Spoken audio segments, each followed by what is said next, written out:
General Shao's revolt left Outworld's armies in tatters. We were vulnerable to enemies both foreign and domestic. That's why my sister asked me to take command, to stitch her military back together and purge Shao's loyalists within it. She trusted only me with the task. The soldiers, however, had little faith. They thought me a spoiled dilettante, unprepared and unfit to serve. That I could fight mattered little. All that mattered was that I wasn't one of them. I finally earned their loyalty by orchestrating an epic victory over Shao and his rebels. Though the general himself escaped, his forces were smashed. For as long as I am able, I will lead the Empress's armies in defense of Outworld. Through strength, we will achieve peace. It was inevitable that the Shaolin Masters had me join them. They knew just how much future initiates could learn from me. Shujinko was one of my earliest. His ability to absorb anyone's powers and skills was amazing. With the right training, he could become our greatest champion. I knew that I alone could give it to him. But as his proficiency grew, so did his ego. In love with himself and his power, Shujinko became a threat to the realms. He hadn't learned humility, because I wasn't the one who could teach it. I should have listened to Raiden's warning and not tried to train Shujinko alone. After he was subdued, Shujinko's accumulated abilities and memories were taken from him. He is once again a new initiate, ready to begin his training. This time, Raiden and I train Shujinko together. He will become the champion he is destined to be. And I will fulfill my duties, humbly and cooperatively. As her reign began, Empress Mileena faced many challenges. To meet them, she turned to the people she trusted, her sister to lead her army, and me to lead her Imperial police. Though I missed Empress Sindel dearly, I was glad my ties with her family had been mended. But while it was an honor to be made responsible for Outworld's internal security, I soon realized accepting the appointment was a mistake. I'm not cut out to be a bureaucrat, nor am I patient enough to navigate the Imperial Court's politics. I was at my best patrolling Sundo's streets, when I could feel the city's pulse and serve and protect its citizens directly. That's why I resigned my post and resumed my role as Sundo's first constable. I end each day knowing I've made a difference. My loyal partner had warned me. Reclaiming my power as Keeper of Time might have unforeseen consequences. In this, as in most things, he proved prescient. The process I had undergone did irreparable harm to my body. Taking back my power had cost me my immortality. While my lifespan would still stretch across eons, I would one day perish.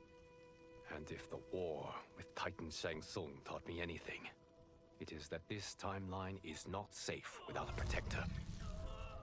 Yet I had never given thought to choosing a successor. Who is it that could replace me and protect my new era? The answer, of course, is Geras. Tireless and meticulous, he is perfectly suited to be entrusted with this grave duty.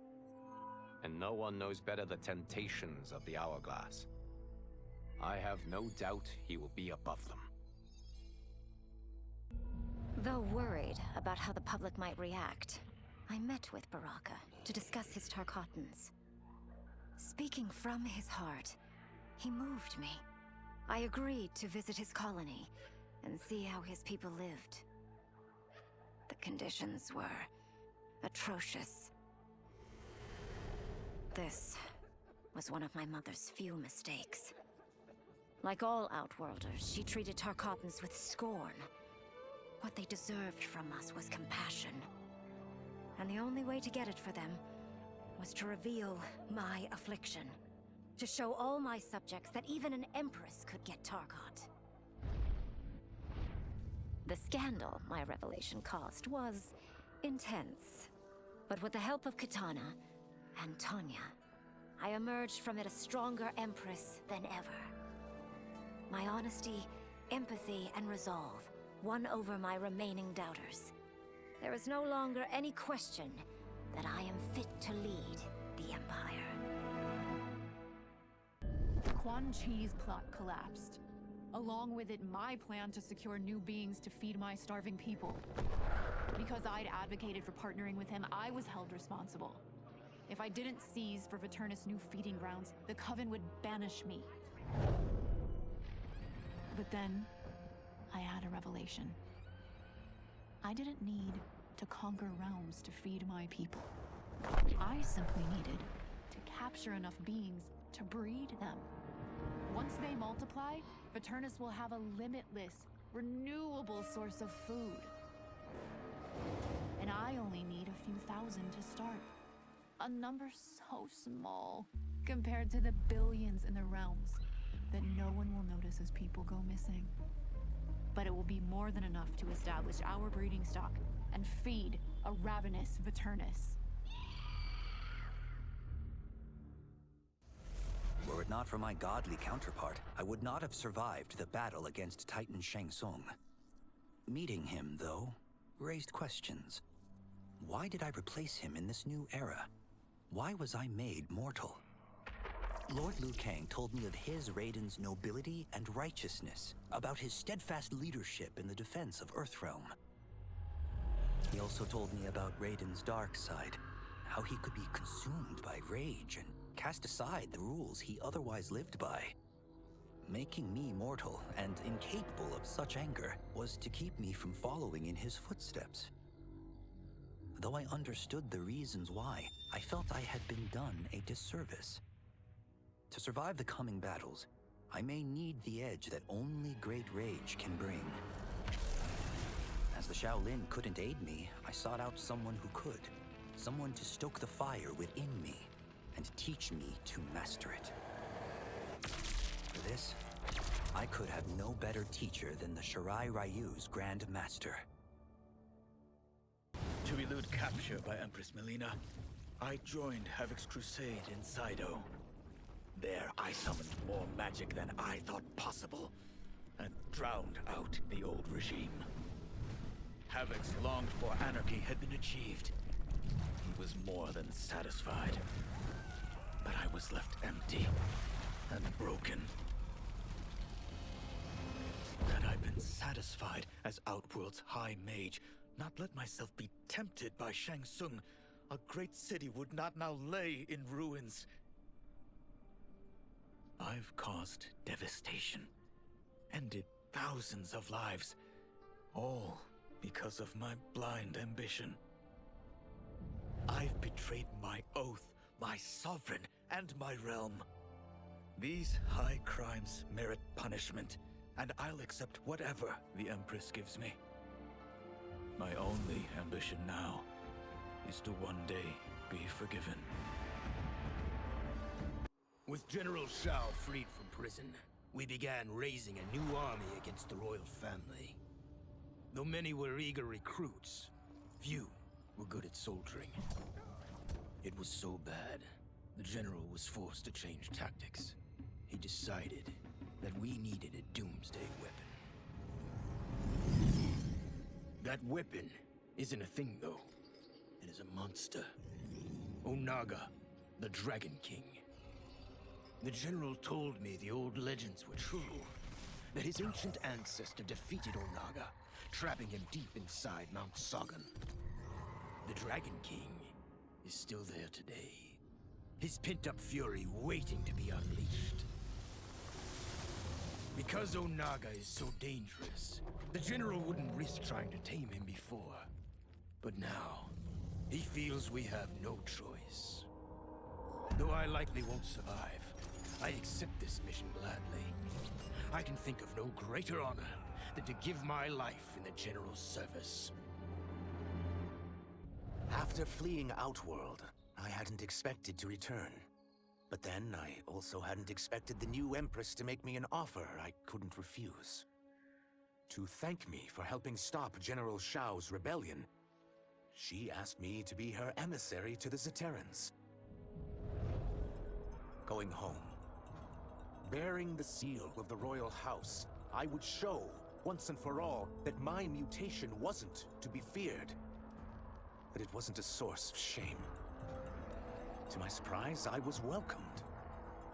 But those warm smiles hid a dark secret. I stumbled upon a trove of official records, which showed that my shape-shifting ability isn't unique. Many Zaterrans are born with it, but are killed by their government to keep it from spreading. Who started this barbaric policy? Who is now enforcing it is unknown. But I will find out, and I will put an end to this madness. No sooner had Titan Shang Tsung been defeated than Bi-Han and his loyalists hunted us down. Outnumbered, we fled to Japan. There, we sought refuge from an old family friend. As children, we played together. But Harumi Shirai was a woman now, the head of her clan.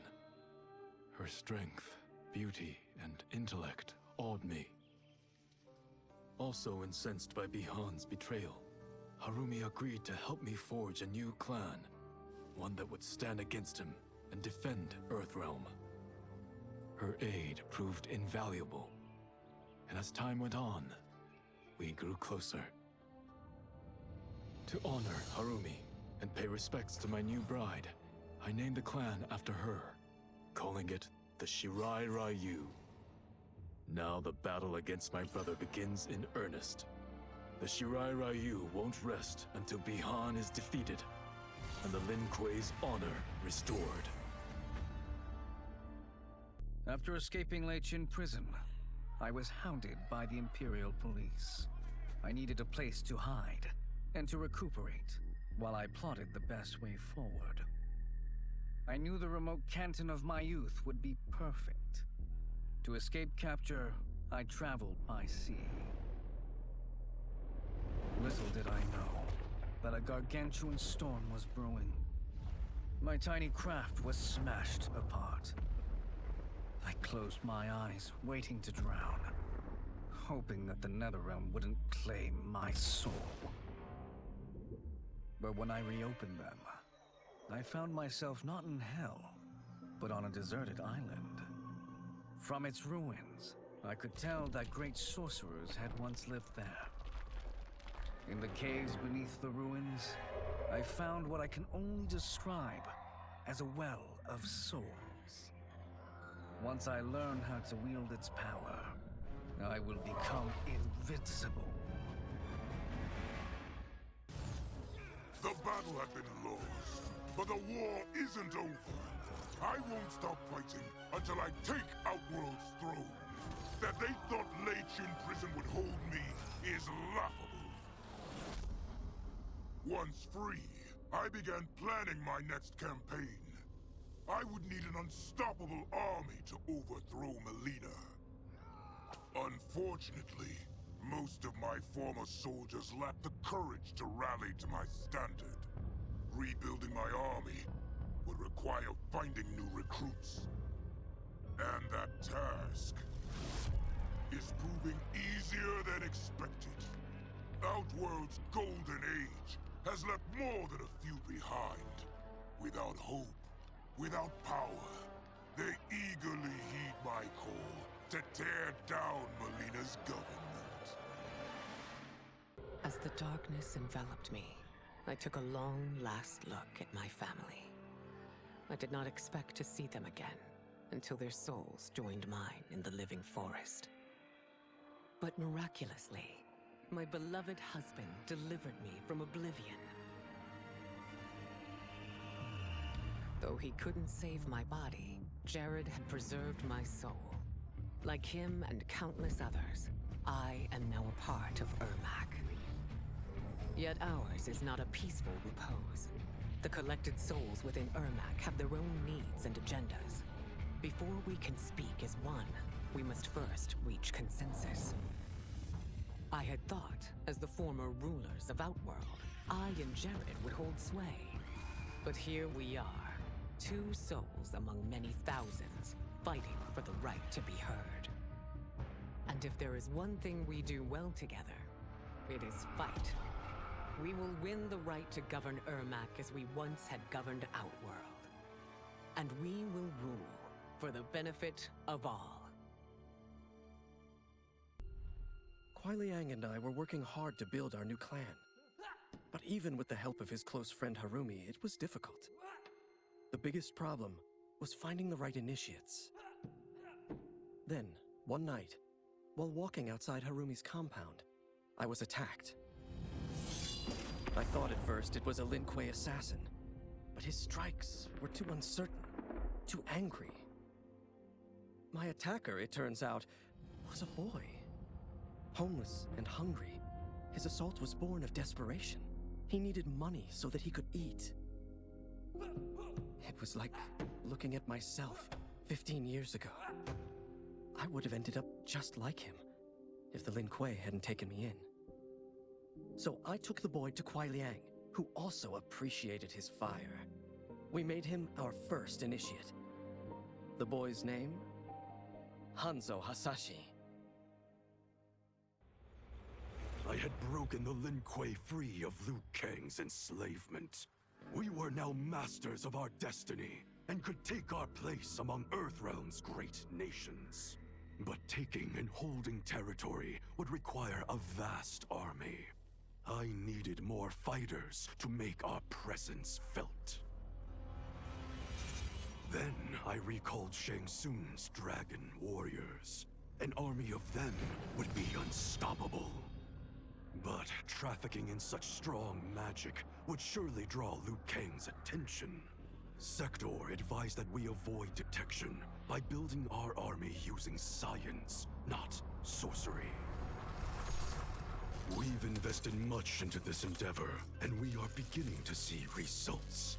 Once again proving the depths of Sector's genius. When we are done, all of Earthrealm will honor our desires and heed our demands. If not, they will face the Lin Kuei's wrath. Until recently, I hadn't met Li Mei, but I had heard the stories. How the Umgadi's matron superior blamed her for not preventing Emperor Jared's murder. How she quit in disgrace rather than accept punishment. But those stories didn't fit the woman I now knew. Li Mei would never have been so negligent. Eventually, I uncovered the truth. The failures and mistakes which led to the Emperor's murder, they resulted from poor decisions made by the Matron Superior themselves. They made Li Mei their scapegoat. When the Empress found out, she wanted the Umgadi disbanded. But I convinced her that it could be reformed. To make sure it did, she put me in charge. I am humbled by this sacred responsibility. The Umgadi, my sisters, they are my life. I will not let them be brought down by the acts of a selfish few. Desperate to avoid defeat, Titan Shang Tsung had stolen me from my timeline to set me against Liu Kang. He assumed a Viltrumite would shift combat in his favor. Shang Tsung was right, of course, but he was blinded by ambition and failed to consider that my only true loyalty is to the Viltrum Empire. In my home timeline, my mission to pacify Earth for Viltrum had been left incomplete. I thought I could redeem myself by delivering this new timeline. New realms, new species, all ours for the taking. For a few years, annexing realms satisfied the Empire's hunger for conquest. But my people have excellent memory. I knew sooner or later we would return to our own timeline, to Earth, to finish my original mission. I only hope my son has had time enough to prepare. I couldn't believe that Liu Kang welcomed me in Earthrealm. or that he thought me worthy to study with his Shaolin masters. After a lifetime of wishing for one, I finally had a home. But my joy was tempered as I thought about Serena. My shadow sister was still under Quan Chi's yoke, and she deserved a life free of him as much, if not more, than I. Quan Chi and my other sisters proved tenacious, but they were no match for my blade. I snatched Serena from them. Then Liu Kang helped me break Quan Chi's spell. Her mind free of his influence for the first time in years, Serena chose to join me in Earthrealm. My sister and I once again fight side by side. Only now we do so for Earthrealm. Together, we have formed the Order of Light. While the regime had changed, little else had. My people still suffered in silence, ignored by the rest of Outworld. Though now I knew Empress Mileena's secret, that she was also afflicted with Tarkat. If anyone would help, it would be her. But how to get an audience? Syzoth. He was the Empress's new emissary to the Zaterrans. I asked him to introduce us. At great personal risk, he agreed. And as I'd prayed, the Empress was willing to meet. Even better, she would visit the colony. She was shocked to see how we lived. She moved quickly to provide for our care and comfort. Thanks to the Empress and Syzoth, we Tarkatans are no longer pariahs. Until our disease can be cured, that will do. Though the barriers between timelines had been rebuilt, there was no question that they could again be broken. Protecting this timeline would require eternal vigilance, so that it could not fall victim to further outside aggression. But nothing in my countless lifetimes had prepared me for this task. In none of them had multiple timelines ever coexisted. Monitoring them for threats was an entirely novel problem. It would require a novel solution. I discovered that though the timelines no longer touched, their meeting had left them intertwined. I can now secretly surveil all timelines, keeping watch for potential danger. It pleases me to do this service for the new era. Lord Liu Kang may rest assured that it is secure. Quan Chi's defeat had cost me everything. For months I had furthered his plot, and now I had to start over. Saido's people were still in chains. That's when Rain approached me. On the run from Empress Mileena, he was desperate for help. And though I'd had my fill of sorcerers, this one was different. I agreed to provide him safe haven. He agreed to help topple Saido's government. And topple it we did. Rain summoned a wave so fast, so powerful, that it crushed the capital. Saido's fascist rulers were swept away. My people are finally free. They can chart their own course, needing only to follow their own desires. Their lives are now blessed by anarchy. Since this whole thing kicked off, I'd wondered why Liu Kang chose me to be a champion. I mean, sure, I was killing it as a martial arts star, but it's one thing when it's all for show. It's different when you're playing for keeps. Then Liu Kang let me in on his master plan. He wanted the masses to know about the world beyond them, the one filled with gods and monsters, and he wanted me to tell him about it. But I knew revealing the truth all at once would be too shocking of a plot twist for most. That's why I pitched doing a bunch of stories, to slowly get people used to it. And if there's one thing I can do, besides kick ass in combat, it's build. a cinematic universe. I'm serving up movies, streaming series, games, you name it. I like that I'm doing a public service. And it doesn't hurt that I'm making more than a few bucks. It's the kind of synergy that would make any studio mogul proud.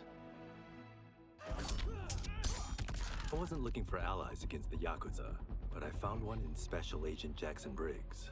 He'd heard gangsters plotting to kill me on a wiretap and came calling, hoping I'd be his informant. We planned to part ways when we got the job done. But then, Shang Tsung showed up to steal Sento. Needless to say, Jackson had questions. It blew his mind to hear that the stories in Johnny's movies were real. Once the shock wore off, Jackson quickly sized up the threats Earthrealm faced. To deal with them, he got his bosses at the FBI to form the Outworld Investigation Agency. When he asked me to sign on, I hesitated. After all, me? A government agent? But it's an important job.